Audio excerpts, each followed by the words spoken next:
Jamais sans la grâce. Une dévotion matinale proposée par l'Église évangélique de la grâce en collaboration avec l'Institut de théologie de Cotonou.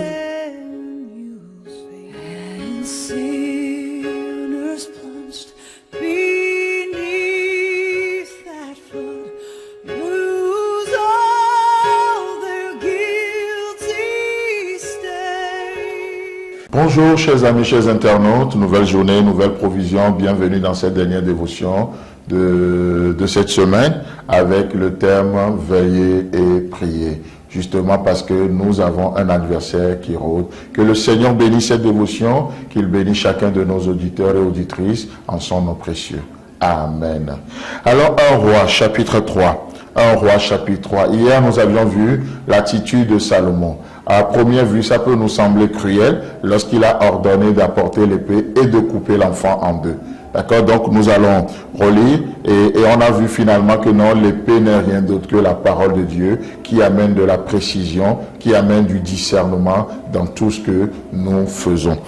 Et ce matin, nous lisons 1 Roi chapitre 3, versets 24 à 26, où il est écrit: Puis il ajouta, apportez-moi une épée. On apporta une épée devant le roi, et le roi dit, coupez en deux l'enfant qui vit, et donnez-en la moitié à l'une et la moitié à l'autre. Le verset 26. Alors la femme dont le fils était vivant sentit ses entrailles s'émouvoir pour son fils, et elle dit au roi, ah mon Seigneur, donnez-lui l'enfant qui vit, et ne le faites point mourir. Mais l'autre dit, il ne sera ni à moi, ni à toi. Coupez-le. Oh, quel dommage pour cette femme. Ça me touche énormément pour plusieurs raisons. Le roi dit, apportez l'épée. Suivez-moi bien. Le roi dit, apportez-moi l'épée. N'est-ce pas? Et le roi dit de couper l'enfant en deux. Mais laissez-moi vous poser une question. Est-ce l'intention réelle du roi de couper l'enfant, de tuer l'enfant? Non. On serait d'accord pour dire non. Le roi, ce n'est pas son intention réelle de couper l'enfant en deux. Mais vous savez, le fait d'apporter l'épée dans cette situation a révélé la vraie mère et la fausse mère. La fausse mère veut que l'épée soit mal utilisée. Et ça, c'est du légalisme dans nos églises aujourd'hui. Du légalisme dans le cœur de l'homme. L'homme naturel qui utilise mal la parole de Dieu. Il se sert de la parole de Dieu pour faire ce qu'il a envie de faire. Il se sert de la grâce de Dieu pour vivre dans les débauches. Il se sert de la parole de Dieu pour des fins personnelles. Et ça, ce n'est pas le cœur de la vraie mère.